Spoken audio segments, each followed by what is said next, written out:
Kita mengulas sedikit terkait bendera Borneo yang dikibarkan oleh sekelompok saudara-saudara kita dari suku Dayak. Ya. Itu kalau nggak salah sampai ke Kalteng ya kalau nggak salah ya. Jadi seperti video saya sebelumnya, ini ada sisi baik dan kurang baiknya. Ya intinya itulah dia, ada baik kurang baiknya menurut saya ya.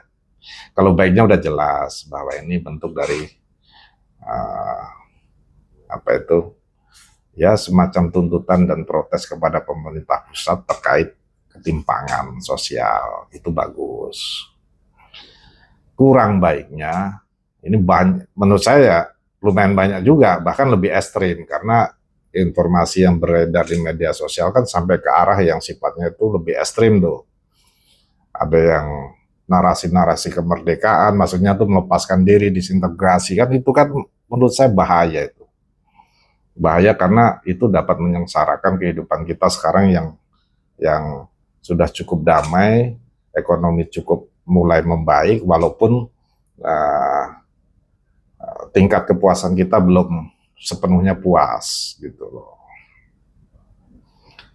Ya mudah-mudahan itu tidak terjadi. Dan kita juga harus kita juga harus antisipasi jangan sampai, maksudnya kita harus saling mengingatkan.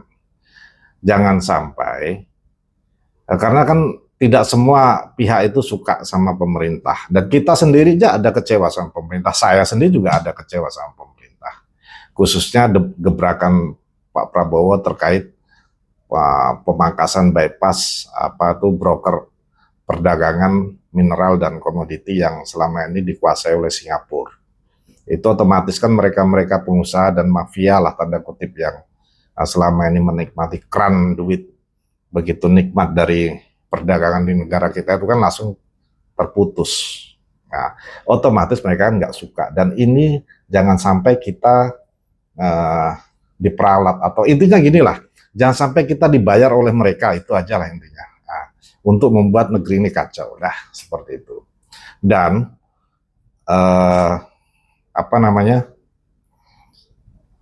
secara struktural, kalau terkait daerah kita ini ya, sebenarnya kita sudah ada perwakilan kok. Dari dewan, ya, dari legislatif, dari eksekutif, dari struktur kepemerintahan kan sudah jelas tuh.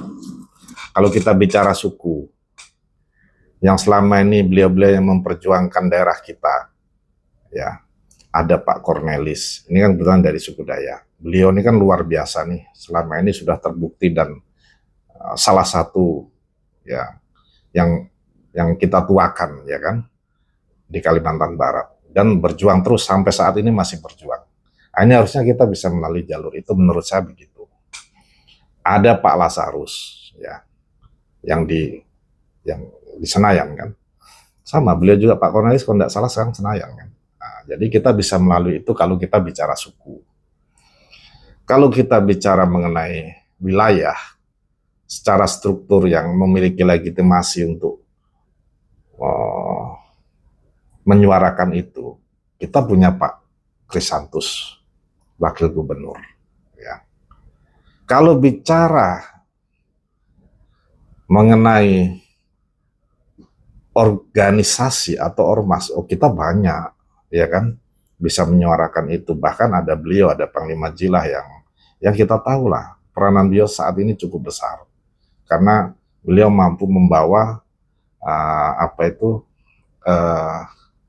membawa nuansa hubungan yang harmonis, lebih harmonis dengan penguasa sebelumnya Pak Jokowi. Dan secara politik kita nggak bisa pungkiri, menurut saya ya, untuk saat ini Pak Jokowi pengaruhnya memang masih sangat besar. Justru kalau saya boleh mengutarakan pandangan saya, Pak Prabowo itu kalau bukan karena Pak Jokowi, kurasa nggak naik dia jadi presiden. Makanya peranan Pak Jokowi itu sangat besar, sehingga lawan-lawan politiknya kita tahulah seperti apa mereka berjuang habis-habisan untuk merusak citra beliau, karena mereka tahu untuk menumbangkan Pak Jokowi dan keluarganya itu berat sekali. 5 sampai 10 tahun kurasa belum bisa. Nah ini bicara ke situ, tapi ini kita nggak situ ya, singgung sedikit lah. Nah, dan Panglima Jilah itu bisa langsung berkomunikasi, ya kan? Dan hubungan mereka saya lihat cukup harmonis. Dan ini menjadi keuntungan buat kita warga Kalimantan Barat. Menurut saya begitu ya, karena segala sesuatu itu, bentuk apapun namanya kepemerintahan, itu unsur kedekatan itu tidak bisa dipungkiri, itu mempunyai satu nilai plus. Itu pasti. Oke. Nah, kita balik ke sistem ya, bro ya. Kenapa kita menyuarakan itu pun berat rasanya kalau sistem kita masih seperti ini. Ya. Yang disinggung oleh Pak Menteri Dalam Negeri, itu kalau nggak salah gaji bupati 6 juta. Kan? 6 juta, gaji 6 juta dengan biaya politik. Jadi bupati saya rasa nggak cukup 20 juta di tempat kita. Nah, sekarang kita mau hitung pakai kalkulator apa, bro? Pakai rumus apa? Jepang, Cina, sampai kalkulatornya si Eropa, kurasa nggak ketemu. Nah, inilah sistem. Belum lagi aparat-aparat penegak hukum kita. Ya. Makanya kalau sistem ini nggak didobrak oleh pemerintah, ini keluhan-keluhan keadilan ini akan terus menghantui kita. Saya yakin itu. Ya, masyarakat kecil akan ya dapat dikatakan selalu mengeluh pasti. Kita pasti akan selalu mengeluh dengan ketidakadilan itu. Contoh, kita nonton nih koruptor, gila duit sekian banyak, emas sekian banyak, asik aja, nggak tahu nih apakah dihukum mati atau nggak sekarang kan. Nah, jadi kita disuguhi seperti itu pasti hati kita kecewa, semuanya pasti kecewa. Artinya, wah sekarang ini seolah-olah nih negara ini hanya memfasilitasi para pejabat untuk hidup berpoya-poya, bermewah-mewah, mengeruk keuntungan dari hasil-hasil perbuatan yang tidak legal. Tanda kutip, apakah korupsi, apakah main KTBLC kanan kiri, intinya menguntungkan dia lebih kaya karena dia posisinya menjabat, ya kan? Nah, jadi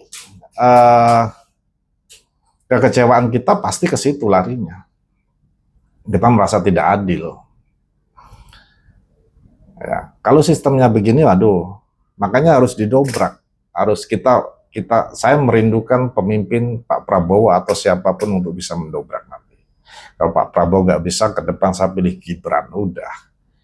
Yang penting yang muda, yang visioner, yang pemberani mendobrak ini. Ya memang mendobrak ini menurut saya satu-satunya jalan yaitu tadi sih. Gaji mereka, gaji para pejabat, pemangku jabatan, itu aparat penegak hukum atau siapapun, bupati, wali kota, lain sebagainya, gubernur, dikasih tinggi, bila perlu dibuat sistem semacam reward dari kinerja. Umpama kalau polisi nangkap koruptor, yang ditangkap 1 triliun, udah kasih polisinya yang menangkap, yang mengungkap ini bonus berapa persennya gitu, supaya semangat mereka menegakkan hukum dengan adil. Jadi mereka nggak ngerecokin yang berkaitan dengan masyarakat kecil, ya kan? Atau bupati, kalau dia bisa menaikkan PAD berapa, dia dapat berapa, udah gitu aja, lebih fair, dan orang kecil kemungkinan untuk berbuat yang aneh-aneh, ya kan? Nah, namun di masyarakat juga harus didukung oleh pemerintah. Yang saya mungkin istilahnya tuh business friendly lah. Aturan tuh jangan dibikin rumit untuk orang berusaha, untuk orang bekerja, untuk masyarakat bekerja, ya kan? Nah, aturannya dibikin simple aja udah. Umpama orang mau nambang apa, ya kan? Jangan seperti yang dikatakan Bahlil, Menteri Bahlil, ya kan? Sumur aja yang dibahas, sumur minyak. Karena sumur minyak nggak banyak di negara kita kan? Nah, sumur minyak mau dipermudah katanya. Nah, sekarang yang nambang-nambang pasir, nambang galian, pasir, tanah merah, ya kan? Nah, apalagi yang emas, ya. Itu yang masyarakat cari makan, udahlah, itu dibikin permudah perizinannya, regulasinya, ya kan? Nah, nanti reklamasinya seperti apa, seperti apa, tinggal disepakati aja. Masyarakat pasti senang hati menerima tawaran pemerintah seperti itu. Dan di situ tidak menjadi ladang bagi aparat. Menurut saya, sorry to say nih, ya kan? Karena di mana tempat ada yang sifatnya perizinan tidak legal, di situ rawan permainan antara pelaku usaha yang tidak legal dengan aparat. Nah, kenapa? Aparat udah nggak peduli lagi karena masyarakat sudah kerja dengan izinnya semua, udah resmi semua, ya kan? Dan dia juga sudah dapat gaji besar, udah bisa dapat bonus nangkap penjahat, nangkap maling, nangkap korupsi, ya kan? Nah, itu baru mantap itu kalau Pak Prabowo bisa begitu. Dan pemerintahnya harusnya inilah apa? Tempat-tempat titik-titik yang menjadi sarang atau ladang-ladang untuk berbuat culas itu, mau itu korupsi, kolusi, nepotisme itu harusnya ditutup kerannya. Contoh sederhana BUMN lah udah. Ngapain pakai BUMN? Udah kalau menurut saya BUMN ya, udah dihapuskan aja bro. Bagi hasil aja sama swasta, selesai urusan. Dengan jelas nanti ada badan yang menengahi terkait bagi hasil. Beres, daripada BUMN ini jadi ladang korupsi. Kita bayangin, coba dicek tuh. BUMN banyak yang merugi itu. Nggak masuk akal. Kadang saya mikirnya bingung. Kita punya kebun sawit aja 2 hektar, rasanya cukup tuh, untung, ya kan? Nah, ini PTPN cobalah kalau kita komparasi perbandingan dengan kebun masyarakat nih ya. Secara persentase keuntungan pasti jauh ketinggalan PTPN. Bahkan mungkin ada kuartal tertentu mereka tekor. Nah, kan nggak masuk akal itu. Makanya badan usaha milik negara ini sebenarnya hanya menjadi sarang tempat untuk KTBLC lah itu. Menurut saya begitu. Keuntungan sama kerugiannya bagi masyarakat kecil itu lebih banyak ruginya buat masyarakat. Kenapa? Kalau yang berkaitan dengan korupsi, ya itu memang menghisap darah masyarakat. Kenapa saya bilang begitu? Kejam itu. Makanya itu sudah layak dihukum mati. Nggak usah mikir HAM, nggak usah mikir apa. Ini masalah dalam negeri, masalah masalah keluarga dalam negeri intinya kan. Kalau ada koruptor udah tembak mati aja di depan kamera, selesai urusan. Karena logikanya kalau mereka korupsi, ya duit itu seharusnya bisa untuk mengembangkan infrastruktur, ya kan, yang mempermudah masyarakat bekerja atau membuat peluang masyarakat untuk mendapatkan penghasilan. Nah, ini dirampas oleh mereka. Artinya hak masyarakat ini yang diambil oleh mereka, dihisap darahnya oleh mereka. Nah, itulah makanya kejamnya korupsi kan di situ. Memang sih mereka tidak langsung nyekek ke masyarakat tuh enggak. Tapi dengan dirampasnya duit itu di dalam permainan yang kotor ini, itu kan secara tidak langsung itu mengambil hak masyarakat di bawah. Yang seharusnya jalan bisa dibikin bagus jadi jelek. Ujung-ujungnya masyarakat kerja susah. Asal-asalan masyarakat kerja untuk lalu lintas, insiden, kecelakaan itu kan kesalahan mereka harusnya. Kenapa uang ini dikorupsi? Yang seharusnya bisa bikin jalan mulus, akhirnya uangnya dikorupsi jadi jalannya jelek. Jelek dipakai lewat kecelakaan, orang meninggal. Nah, makanya saya bilang koruptor itu menghisap darah masyarakat kecil. Oke. Ada kesal kalau bicara itu ya. Namun kalau kita nunggu orang berbuat jujur dengan sistem sekarang ini berat, bro. Semua orang butuh duit masalahnya. Nah, hari ini kita teriak-teriak anti korupsi atau mengecam koruptor. Nanti kalau kita masuk ke dalam sistem itu dengan gaji segitu, kita pun bisa jadi koruptor. Itu masalahnya. Karena semua orang butuh duit. Semua orang butuh uang.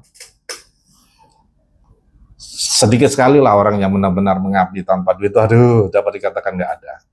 Kalaupun dia mengabdi, dia harus bebas secara finansial dulu, dia punya wibawa, dia bisa berdiri tegak di hadapan pengusaha, ya kan? Ibaratnya pengusaha punya duit, aku pejabat juga punya duit nih. Aku aparat hukum juga punya duit, lo mau apa, ya kan? Mau nyogok saya?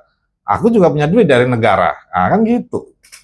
Artinya dia tuh berhadapan dengan tanggung jawab, tapi dia diberi keleluasaan, diberi wibawa, diberi kekuatan. Nah, seperti itu maksudnya. Sorry, bukan 20 juta bro, salah sebut saya, 20 miliar. Jadi bupati itu saya rasa 20 miliar nggak cukup. Bisa jadi 30 miliar nggak cukup. Atau 40. Itu pun saya rasa tergantung wilayah. Ada yang cukup, ada yang enggak. Ya analisa saya sekitar bermain di angka 40 miliar sampai dengan 100 tergantung wilayah. Itu prediksi saya.